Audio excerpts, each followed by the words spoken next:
One bank, one army, one center of power. And if we have learned anything from history, it is that power corrupts, and absolute power corrupts absolutely. This is Aaron Russo, a filmmaker and former politician. To his left is Nicholas Rockefeller of the infamous Rockefeller banking and business dynasty. After maintaining a close friendship with Nicholas Rockefeller, Aaron eventually ended the relationship, appalled by what he had learned about the Rockefellers and their ambitions. I got a call one day from an attorney woman I knew, and she said, "Would you like to meet one of the Rockefellers?" I said, "Sure, I'd love to."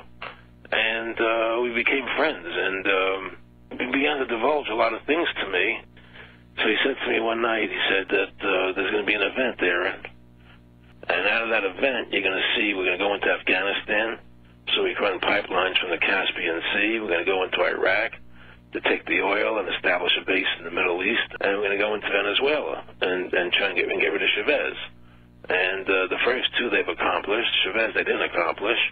And he said you're going to see guys going into caves looking for looking for people that they're never going to find.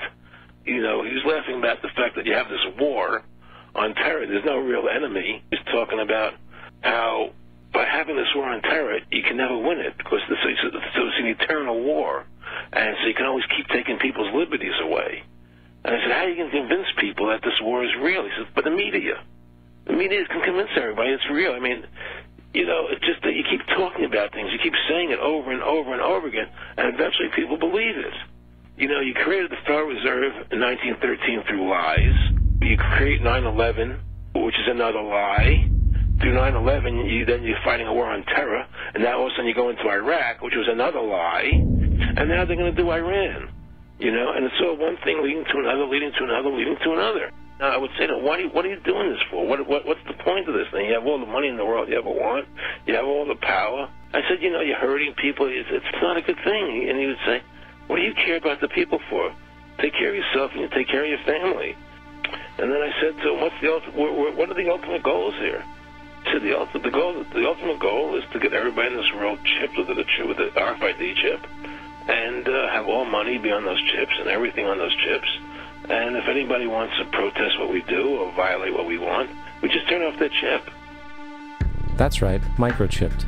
In 2005, Congress, under the pretense of immigration control and the so-called war on terrorism, passed the REAL ID Act, under which it is projected by May 2008, you will be required to carry around a federal identification card, which includes on it a scannable barcode with your personal information. However, this barcode is only an intermediary step before the card is equipped with a VeriChip RFID tracking module, which will use radio frequencies to track your every move on the planet. If this sounds foreign to you, please note that the RFID tracking chip is already in all new American passports. And the final step is the implanted chip, which many people have already been manipulated into accepting under different pretenses.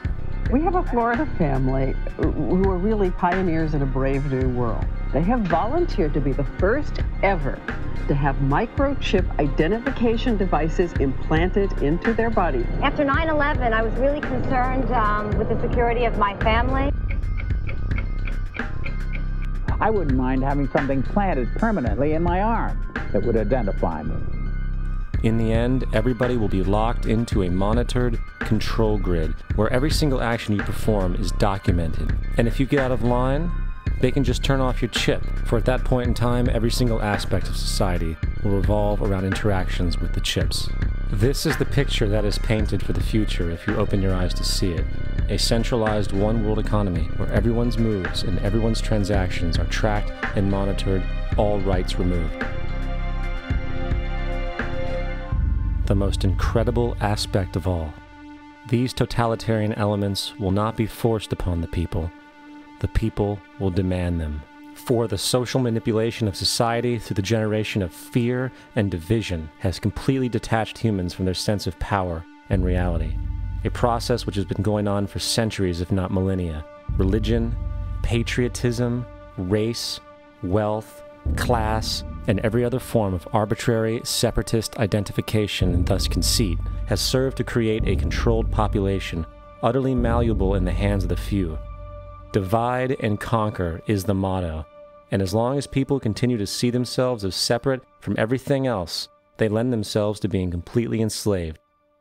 The men behind the curtain know this, and they also know that if people ever realize the truth of their relationship to nature and the truth of their personal power, the entire manufactured zeitgeist they prey upon will collapse like a house of cards.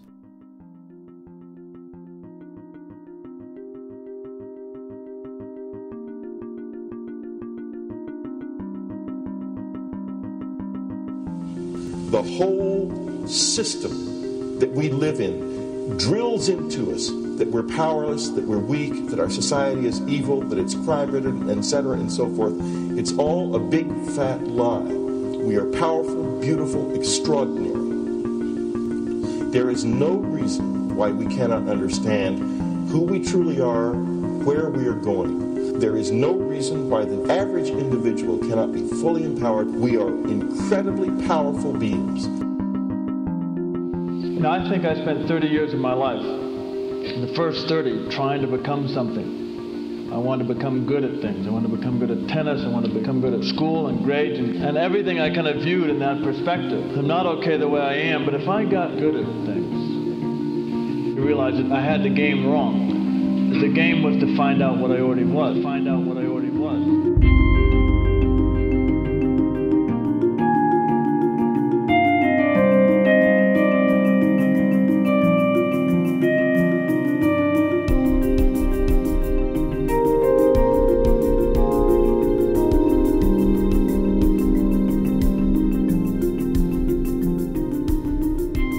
Now, in our culture, we've been trained for individual differences to stand out. So you look at each person, immediately it is brighter, dumber, older, younger, richer, poorer, and we make all these dimensional distinctions, put them in categories and treat them that way. And we get so that we only see others as separate from ourselves in the ways in which they're separate. And one of the dramatic characteristics of experience is being with another person and suddenly seeing the ways in which they are like you, not different from you, and experiencing the fact that which is essence in you and which is essence in me is indeed one. The understanding that there is no other. It is all one.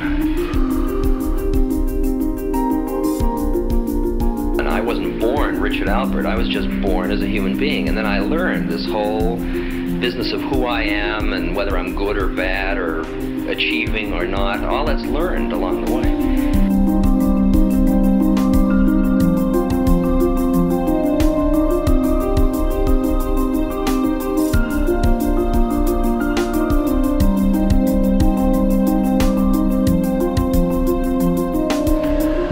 The old appeals to racial, sexual, and religious chauvinism, to rabid nationalist fervor, are beginning not to work. A new consciousness is developing which sees the earth as a single organism and recognizes that an organism at war with itself is doomed.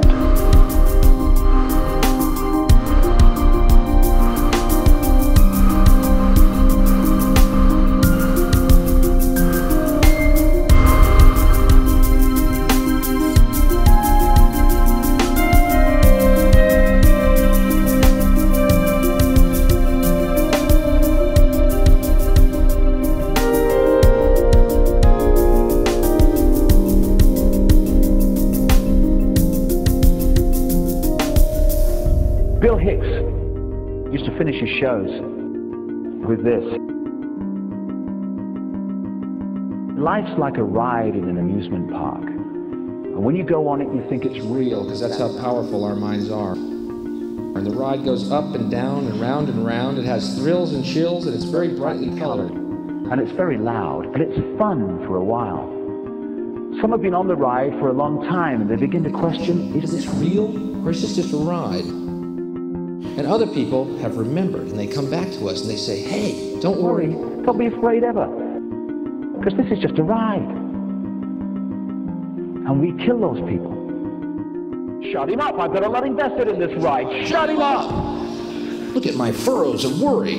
Look at my big bank account. My family, this has to be real. It's just a ride. But we always kill those good guys who try and tell us that. You ever notice that? And let the demons run amok?